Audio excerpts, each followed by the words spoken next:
Turns out there are confirmation hearings underway right now. You may have heard about them for a Biden appointee called Ketanji Jackson. Now, Jackson is a world-renowned legal genius who, for reasons that are still not clear, cannot determine what a woman is. We told you about her last night. But so far, the star of these hearings has not been Ketanji Jackson. It's been a junior senator from New Jersey called Cory Booker. Now, like Ketanji Jackson, Cory Booker is also a world-famous legal scholar, hence his seat on the Judiciary Committee. Booker attended not only Stanford and Yale Law School, but then went all the way to Oxford University in England on the coveted Rhodes Scholarship. He has quite a resume. If academic credentials still had any connection to ability or achievement, Cory Booker would be a very impressive person. But in his case, we're going to have to grade on a curve because Cory Booker has come a long way. Cory Booker is from a world you have never been to. He's from a hard, unforgiving world of crime, decay, and raw urban authenticity. Cory Booker is from the streets of Newark. He once described his world in an interview, quote, "I still remember my first month on the street," he said. "I walked up to this charismatic black guy my age called T-Bone, who was one of the drug lords. I said, 'Yo, man, what's up?' And he leaped up in front of me, looked me right in the eye and said, 'Who the blank do you think you are? If you ever so much as look at me again, I'm going to put a cap in your ass.'" Now, T-Bone, as you probably concluded, was one of Newark's most notorious drug lords. As Joe Biden might have said, he was a bad dude. But Cory Booker's a bad dude, too, in his own way, and the two became close. The Rhodes Scholar and the crack slinger, united by a common love of the street. But then, inevitably, tragedy struck. Cory Booker learned that T-Bone was on the lam from the law.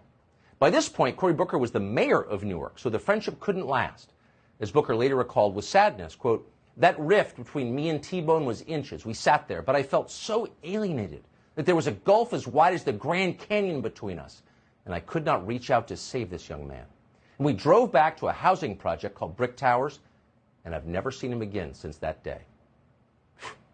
It's a poignant story. But Cory Booker isn't alone.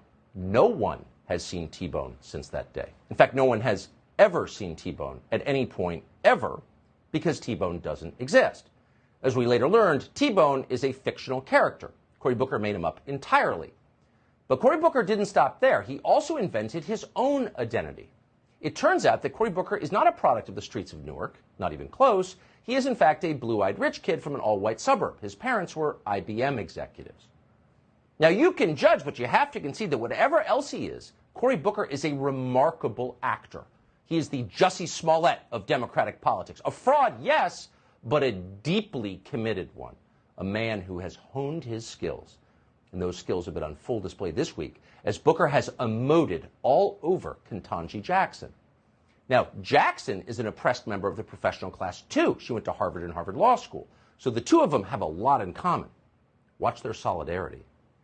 Your family and you speak to service, service, service. And I'm telling you right now, I'm not letting anybody in the Senate steal my joy. I told you this at the beginning. I'm embarrassed.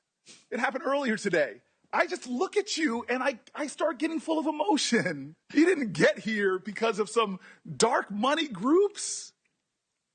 You got here how every black woman in America who's gotten anywhere has done. By being, like Ginger Rogers said, I did everything Fred Astaire did, but backwards in heels. They're going to accuse you of this and that. Heck, in honor of your person who shares your birthday, you might be called a communist. But don't worry, my sister. Don't worry. God has got you. Do we make that up? Do we create that in some? No, that actually happened in the United States. It says, service, service, service.